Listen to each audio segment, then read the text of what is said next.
This was it, race day of round 1 of the 2024 SA Rally Raid Championship.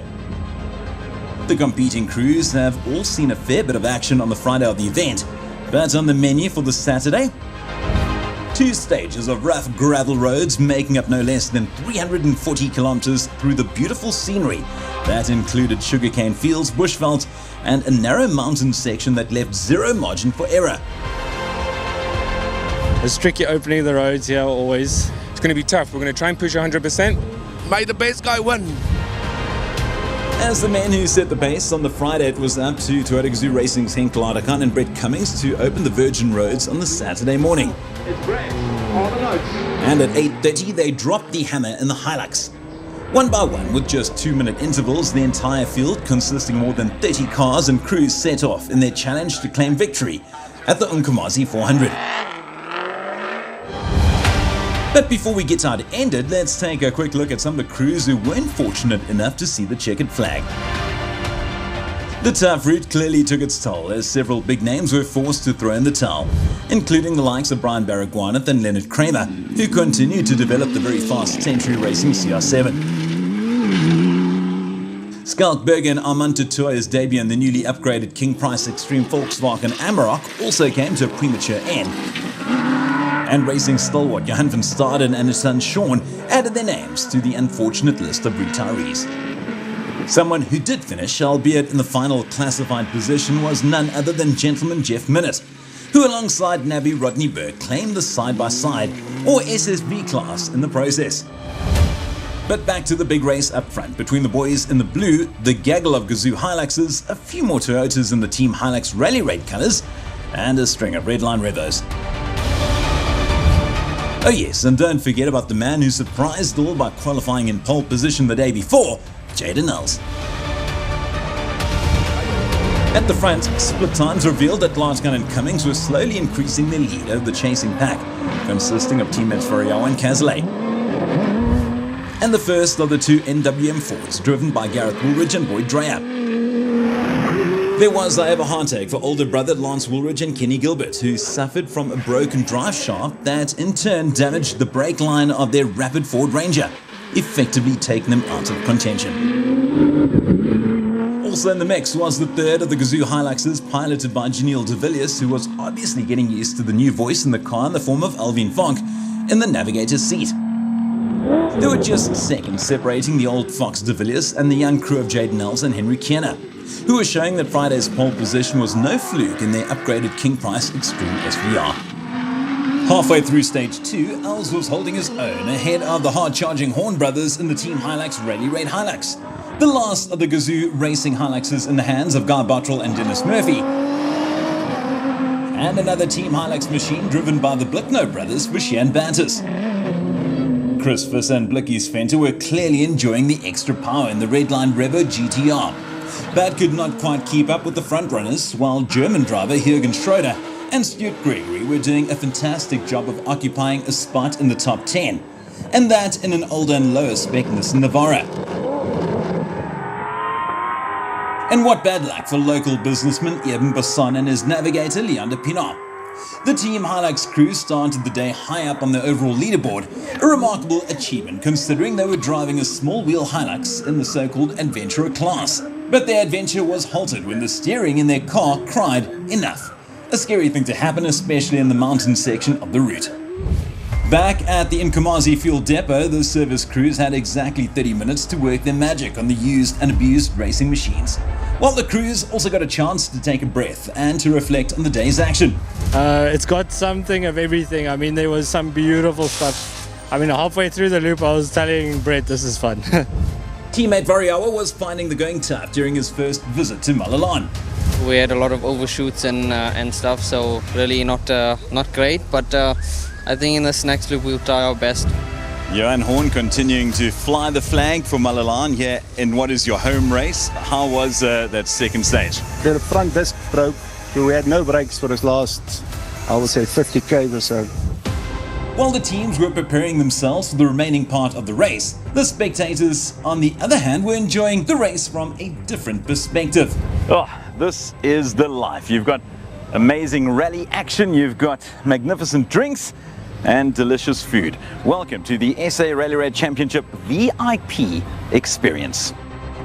The VIP experience gave spectators and sponsors the chance to witness all the adrenaline-fueled action from a land of luxury.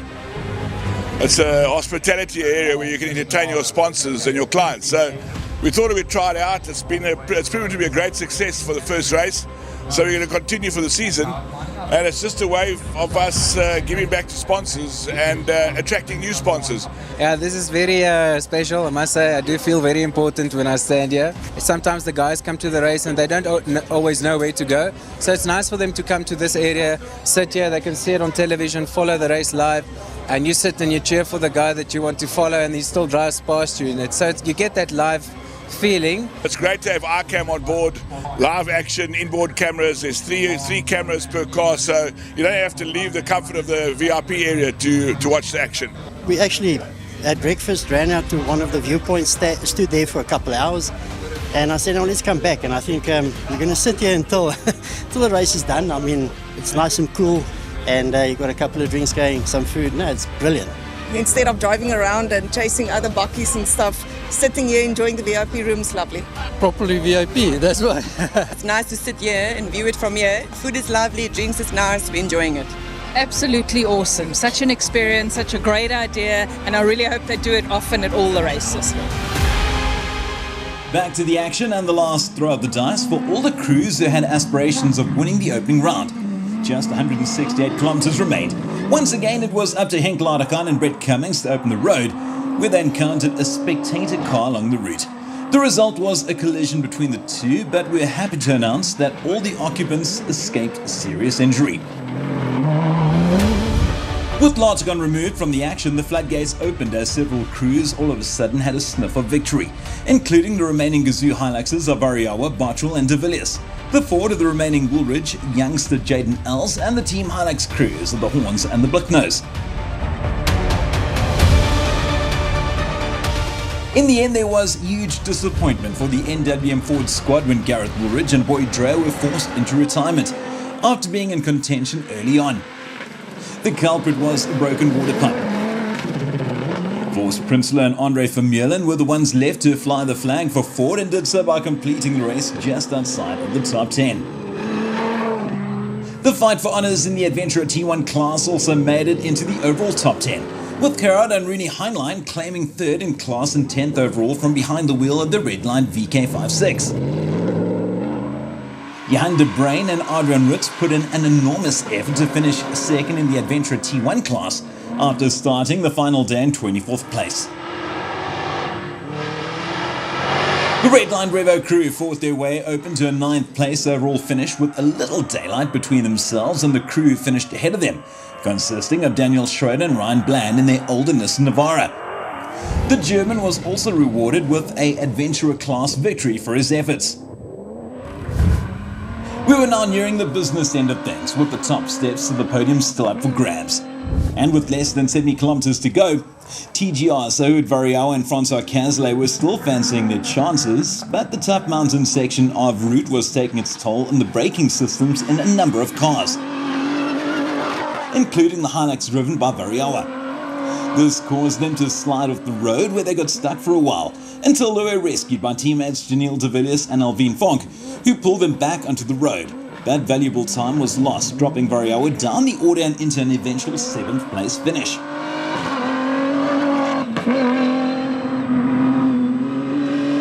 Having started the final day in 11th place, Chris Fiss and Albertus Venter had to face the dust of competitors in front of them for most of the day. But the team brought their new Redline Revo T1 Plus GTR home in 6th place overall. Ahead of Fisser, the two Team Hilux machines of the Horn brothers and the Blickno brothers were involved in their own battles, not only with each other but also with the brakes in their cars. The Blicknos are only in their 2nd season in the top flight of the sport, but have progressed remarkably fast. But on this occasion they were beaten by the local heroes, the Horn brothers Johan and Vanna, who managed to manhandle their Hilux around the final part of the route with little or no brakes. 4th for the men from Malalan. All that remained was to settle the fight for the final podium spots. TGRSA teammates Guy Bottrell and Janelle de Villiers and the talented Jaden Nels. De Villiers seemed to have an edge with just a few kilometers to go, but the Dakar legend lost time earlier when he assisted his teammate Variawa. Meanwhile, Bottrell and Murphy were battling their own issues, first with a flat tyre and later with severe dust, while Els and Kierna, on the other hand, were struggling to keep their King Price Extreme SV on the road, also thanks to failing brakes.